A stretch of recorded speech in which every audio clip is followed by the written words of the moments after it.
of the battle. Okay, I'm gonna have it right here, and then you can see, you can go ahead and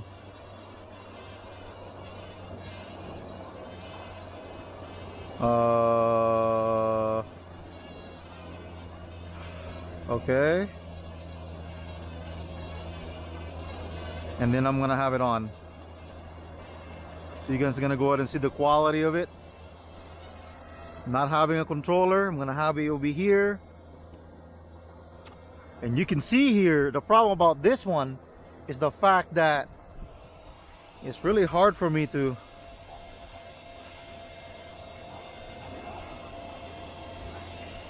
okay, so I have to you see, can't go anywhere, you can't control it with your phone, so I'm just gonna do that for now.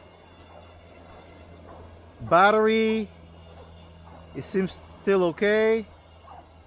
They both are hovering right now.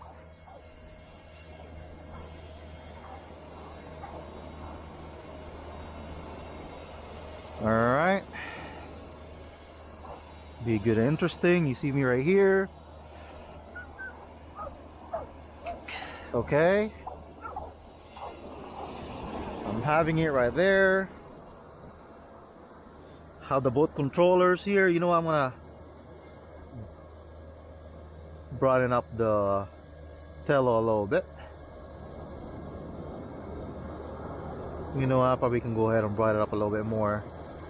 See, there's a good thing about Tello, you have this, and then you can go all the way to, like, you know, here you go. Look at that. You can make it bright. You don't have an option with this one, so you're pretty much screwed. So both of them are working together.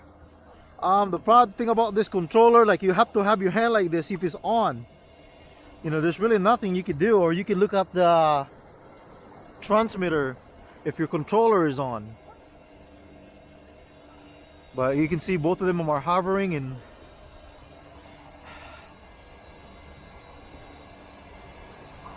interestingly, and I cannot lift this up, so I cannot so anyway, I'm probably just gonna go ahead and do that, and I'm gonna stop the video here. And that's about it. And then you guys can decide which one is which on this drone. Alright, I'm gonna go ahead and turn it off. And then I'm just gonna go ahead and land this one. And then I'm just gonna go ahead and land Tello.